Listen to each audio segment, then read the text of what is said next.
All right, so I have the almost impossible task of first of all, keeping everyone's attention after so much time in this room. And thank you so much for hanging in there and sticking it through, which really isn't hard with these kinds of talks.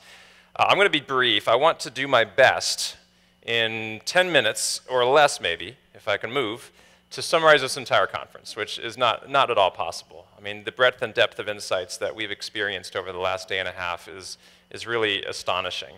But I'll do my best to try and summarize. And I showed you this picture when I started my opening remarks yesterday. And it's this is a young man who's in the middle of a sickle cell anemia pain crisis. Uh-oh, that seems to be going backwards here on me. Sickle cell anemia pain crisis. And he's obviously not experiencing that at that moment. He's not feeling pain, at least the way he describes it. You saw the video. And this is a hopeful, very positive feeling for all of us in this room to see a picture like that.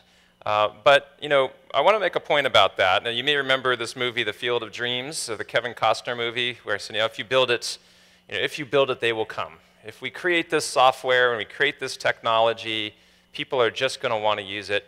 They're just going to put it on their faces, and off they go. And I think there's some truth to that, but I do want to make a point from some of what I've heard, and as I've been contemplating, you know, if you build it, they will not come.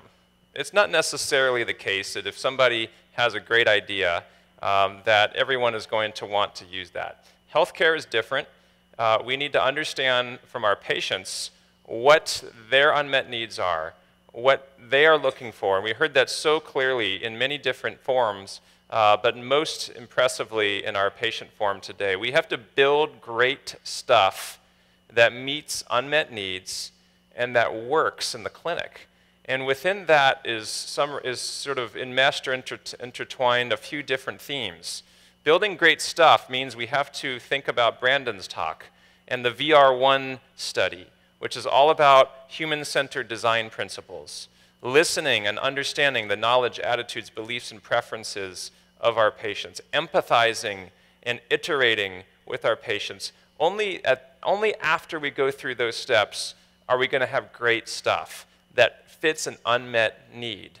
Often in digital health, not just in virtual reality, we get some kind of technology, it looks great, and then it goes looking for an indication. And then the developers are flummoxed when people don't really want to use it, and they don't always want to hear the critiques when it doesn't work out as well as they had hoped it would. It should always be the reverse. Let's find the unmet need first and foremost, find out from the end users what they want, and then build it. And then we have this sort of inconvenient problem of it needing to work really well in the clinical trenches. And we heard from Keith Grimes and we heard from our sort of clinical virtualists some of the complexities and difficulties of getting this to work. And in some regards, that's part of the VR2 experience, is understanding how to implement this before we go into large-scale trials, understanding, you know, is the form factor the right form factor? Is the experience for the patient the right one? So there's a lot that I've tried to stuff into this first lesson.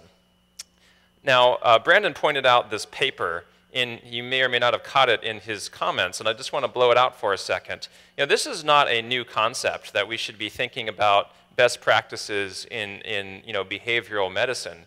You know, there are people that spend their entire lives studying health behavior, you know, writing dissertations in health behavior. Ultimately, this is not a computer science, this is not an engineering science, this is a social science, this is a behavioral science. We have to be working with experts in behavioral science as we think about how we're going to develop interventions that are meaningful and impactful to our patients. And this is a guideline called IDEAS that I teach to my own students, and we use this very closely in our own classroom. It's a framework and a toolkit of strategies for developing more effective digital interventions. And I think every developer should read this very carefully and acknowledge what's in it and the wisdom that's in it, and do their best to apply the checklists, and there are in fact checklists in this, towards developing their interventions. And Brandon has really put this together in a beautiful document that summarizes the VR core best practices that's currently being submitted for peer review. So we hope that that will be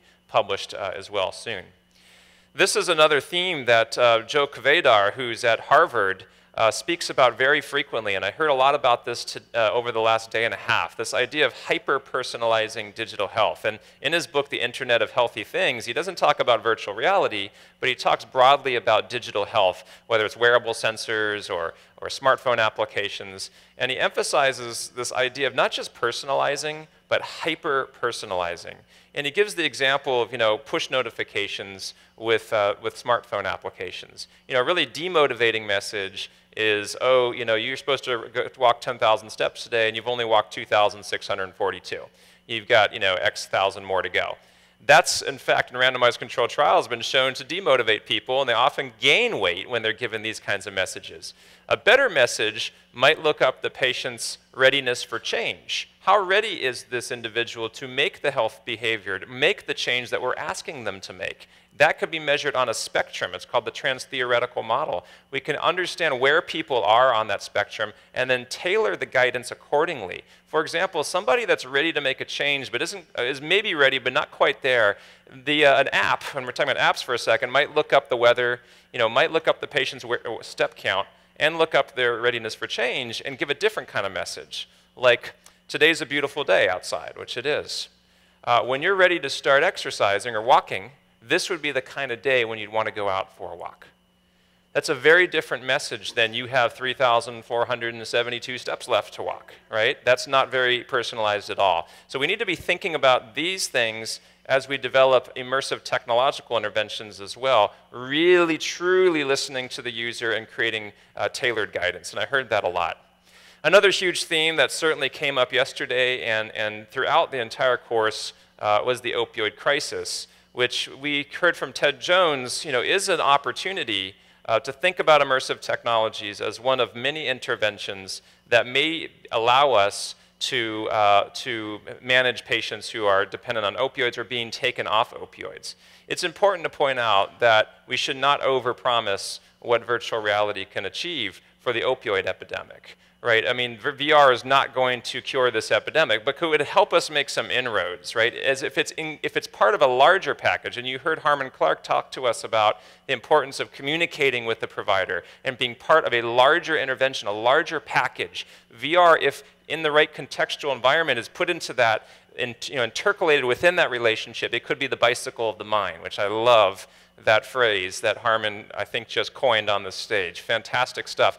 That's sort of the idea. We need to work with urgency in the meantime to address this crisis. This seems like a huge opportunity of our time, and you've heard many different examples in this conference of how we're thinking about these immersive technologies. As I said, we have to be thoughtful and careful about not overpromising what they can do, but at the same time, let's not shy away from the opportunity that we've been given us in the form of this immediate crisis. And you saw this picture that Ted Jones showed us yesterday in his talk, and this is the consequence of having babies dependent on opioids. This is a crisis of our time that we just have to address. Now, we heard an amazing presentation earlier today from Pastor Calvin Sauls that felt like a TED Talk. I felt like I was ready to get up and just pray. It was fantastic. I don't know about you, but I was moved by it. And he touched on so many things in his lecture that I can't really even begin to summarize here, nor will I really try, other than to say we need to bring VR to the community and see if it works. Right? We have to go beyond the four walls of institutions like this and bring it into the places where people actually live, work, and play, and see what works and see what doesn't work. We heard from Bernie Coleman that is so difficult, it's hard, and she really broke down in detail what are the nuts and bolts of doing that kind of work. I'm really glad that she went through such specificity, and in a way it can be tedious to even think about that level of specificity, but that's what it's going to require if we're going to go into the community and really deeply understand what's working and be ready to acknowledge what's not working and why it's not working. Because there's no, I mean, we've put, man on the moon. We can overcome the challenges, but we have to acknowledge them. We have to deal with them. It is our responsibility to our patients to do that. So we've got to bring VR to the community and see if it works. And these are great pictures of Bernie and her team and us working in a church. This is community-based participatory digital health research. I wanted them to be here today so that we can see an example of this, and hopefully that's an inspiration to all of you and others watching on the live stream to think about your own community. What are the unmet needs in your community that are urgent and need to be addressed, and how can you take your skills, knowledge, and background to go out and help make a difference? We just heard a tour de force sort of overview of the molecules of music from Jeremy Saul. And I learned what a vector scope is just now. I didn't know what one was, and by the end I was looking at those dancing objects and they were making perfect sense to me. I'm certain I saw Darth Vader in that chaotic sort of nest of light. So I really enjoyed thinking more about music and about sound. And I really think that's an unmet need. And what it tells me is that we need to engage all the senses and supercharge the tech. Now, that's not always the case, because we also heard from Justin Barad that the haptics, maybe they're not there yet. And we heard him say that really there's some evidence that haptics may not be supercharging the tech. So maybe in some cases it does, maybe it doesn't. But we have to think creatively about going beyond just the visuals and supercharging all the senses. And that's why I was so glad to hear that sort of overview of where we are with understanding music and breaking it down. We heard yesterday from Bob Wachter just so much insight about the bumpy road of implementing other forms of health information technology and digital health. And what you're looking at here is a screenshot of an electronic health record. And this is here at Cedars-Sinai. We're doing a study right now. Has nothing to do with virtual reality unto itself, but we're dealing with, it's a PCORI study looking at opioid prescribing. And we're trying to reduce inappropriate opioid prescribing through clinical decision support that goes through the electronic health record with support from Stanson Health, which is a company actually out of Cedars-Sinai, developed by Scott Weingarten, and in partnership with Choosing Wisely and the American Board of Internal Medicine. My point of showing this to you is that's Ben Noah, by the way, who's one of the staff members for this conference, and he's looking at a report of actual adherence with this, how often this alert is firing. The point of this is that we can, through the electronic health record, learn all sorts of different things. If we're going to use virtual reality to help with the opioid epidemic, or anything else, it has to be connected to the electronic health record. We're just not going to get there if we don't build it into the backbone of modern Western medicine. And I have not seen this happening yet. What I hope to see happen in the next couple years, if not sooner, is to be able to take all the technology that we have and start tying it into these systems that we use. I want to be able to put in a consult for the virtual reality, for the virtualist. I want to be able to put in my prescription and hit enter and then not think about it anymore, because a technician is going to come up and is going to work with the patient, going to have that library of virtual reality that Amanda really loves, and is going to take over so that the nurses and the other staff don't have to be bothered. But none of that's going to happen if we have to pick up a telephone or get an email, which is how I currently get consults. I get an email that somebody says, hey, there's somebody up on 5432. Can you go put on virtual reality? And I say, well, I'm in Florida. I can't even do that. Let me email my staff, and then they'll email. And it has to all go through the electronic health record. And if we're monitoring people remotely to see what they're watching and how often they're watching it, which sounds a little Orwellian, but if it's part of a therapeutic partnership, that information can also come through the electronic health record. We saw this towards the end from Brandon, and I just want to reemphasize why I think this is so important.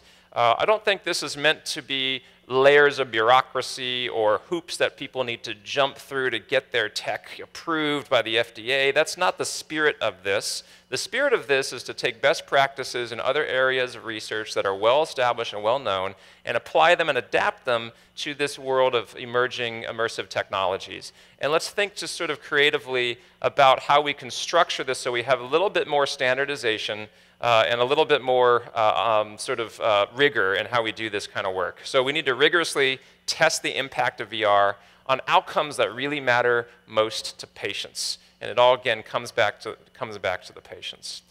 So I showed you this at the beginning, and I want to show it to you at the end. There's a reason why we're having this conference in a hospital with fire alarms going off. And we could have found a larger, more comfortable venue in the hotel down the street. But there are 900 beds like that upstairs. There are people in those beds who in many cases are suffering suffering, as I said yesterday, often grievously, physically, socially, emotionally. We have to respect that. We have to acknowledge that. And we heard so much of that today from our patients and the experiences that they go through and how they're reaching for technology. But I really want to emphasize, and I think at this point everyone in this room, I'm guessing, would agree that it's easy to overpromise what VR can achieve. It's easy to sort of climb back up on the top of that hype cycle and that peak of inflated expectations. Every time we try to get up there, we slide right back down into the trough of disillusionment. At this point, we're trying to go there in the correct direction. And as you heard from Skip Rizzo, we're now starting to finally get up the Gartner hype cycle, up the slope of enlightenment. So I think part of us getting there is this realization that we need to respect that this technology is not a panacea for grievous suffering. Like it can do so much, but it has to be part of a larger therapeutic picture. And really my hope for the next few years is to take that in a positive way and think about how can we use this technology as part of a global approach. Not just the VR itself, but the VR in partnership with patients, with health coaches, with social workers, with whatever it is. We need to build, for example, a virtual reality clinic. And we're thinking about doing that here where we have a physical space with dedicated people, with programs that work, engaging and monitoring and keeping engaged with patients even after they leave. So that's my hope for the next few years. Not necessarily making better, faster, greater technology, although that's happening, but to think more about the social science and frankly just the engineering of, the industrial engineering of getting this stuff into care flow. So with that, I just want to thank you all for coming. I want to thank those of you that are watching here on the live stream and for an incredible faculty. We're going to be sticking around for a little bit here. We hope to answer more of your questions. Thank you all for coming to Virtual Medicine. We hope to see you next year. Okay.